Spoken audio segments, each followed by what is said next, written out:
Yep, I was that guy. Training 6 days a week with chalked hands, slimming barbells, and doing handstand push-ups against the wall.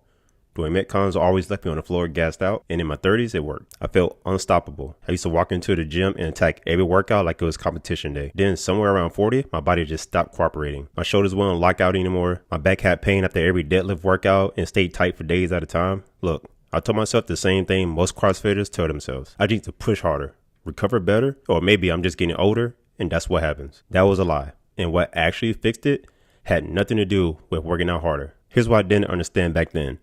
CrossFit wasn't designed for me. It was designed for elite fitness athletes in their 20s could recover from anything. The high rep Olympic lifts under fatigue, kipping pull-ups, box jumps for time, AMRAPs that will push you past your form's breaking point. All that was built for bodies that hadn't accumulated 20 years of wear and tear yet. But I kept showing up thinking I was just being disciplined. I was pushing through my shoulder pain, ignoring the back tightness, popping ibuprofen after every workout and calling it recovery. And I want to be honest with you. I did thought that was just what training looked like. And the pain was just the price of admission. But that's not discipline. That's stupid. And it took me years to figure that out. Now, this is where people get defensive. And I get it. I was defensive at first too. I'm not saying CrossFit is bad. I'm saying the way that most of us do it after 40 is bad. We're still trying to train like we're 25 with joints that have 15 extra years of mileage on it. We see 22-year-old athletes knocking out muscle ups and think we should be doing them too.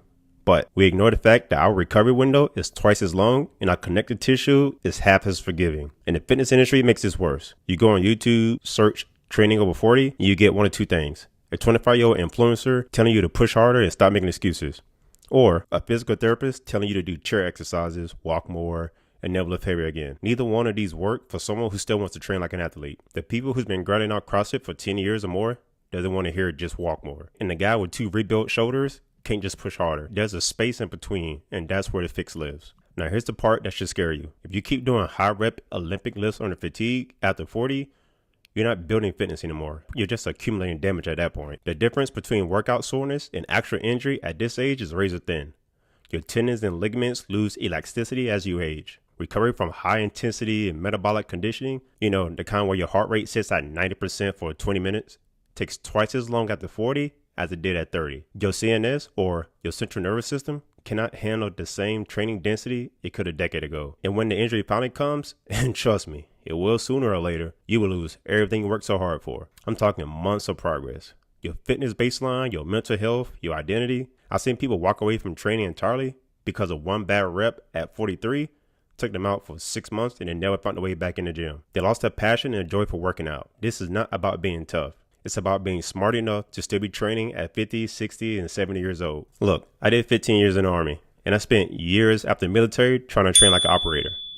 High intensity, high volume, no excuses. CrossFit to me did feel like the next natural thing after leaving that world. The intensity felt familiar, and the suffering felt hard-earned, but my body was keeping score the whole time. And there was a moment that I remember sitting on the floor of my garage after a workout a day. My back was completely locked up, and my shoulders were throbbing, and I thought, maybe this is it. Maybe I'm just done. Maybe training hard is just a younger man's game and I'm on the other side of that line now. It wasn't.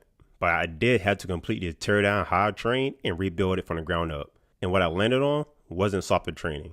It was smarter training. Training that actually let me adapt instead of just survive. Real quick, before I walk through the 6 changes, did you used to do CrossFit or high intensity training and your body finally said no? Let me know. I answer all my comments. So here are the 6 changes that actually fixed it. Not the popular ones, but the ones nobody wants to make. Number 1, I stopped doing Olympic lifts under fatigue. This was the single best change.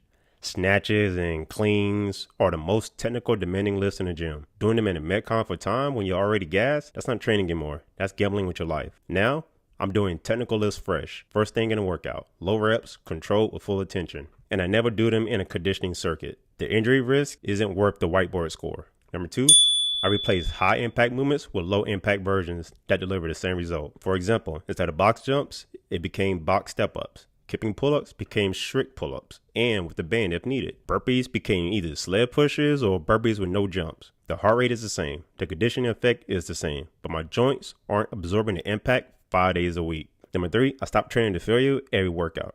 CrossFit taught me if you're not on the floor at the end, you didn't work hard enough. But after 40, your central nervous system cannot recover from that level of fatigue workout after workout. Now I leave 1 to 2 reps in the tank on most sets. I still train hard now. I just don't train stupid anymore. And the result is I can train 4 to 5 days a week instead of limping through 2 and dreading the third. Number 4, I tripled my warm-up time.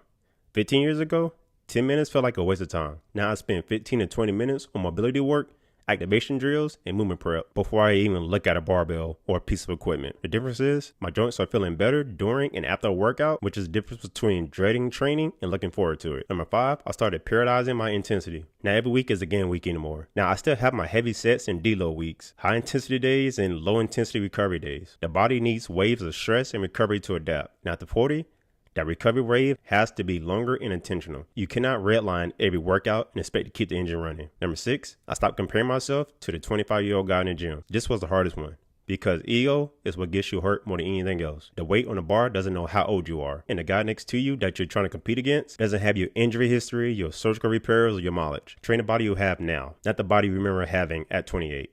Because the guy you're trying to keep up with, talk to him in 15 years and I promise you, he'll be saying the exact same thing you're saying now. Now I'm going to be fully transparent with you. Some people are going to hear this and say, I've gone soft. They will say that I need to push harder, push through the pain, and stop making excuses. No pain, no gain, right? And look, those people are almost always younger with no injuries, no mileage on their body.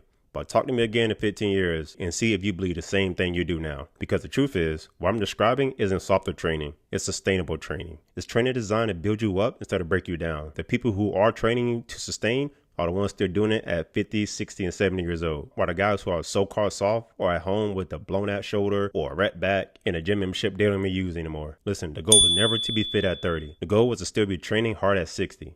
And that takes a different approach, not easier, just smarter. So here's where we at right now. You can keep doing high rep Olympic lifts on the fatigue, ignoring the warning signs, and hope your body holds out longer than the next guy. Or you can make these 6 changes. No Olympic lifts on the fatigue, low impact swaps, leave reps in the tank, triple the warm up, periodize the intensity, and stop comparing yourself to the 25-year-old and actually build a training practice that lasts. If you had to change how you train after 40, what did you give up? What did you keep? And was there a moment where your body finally said no and you actually listened?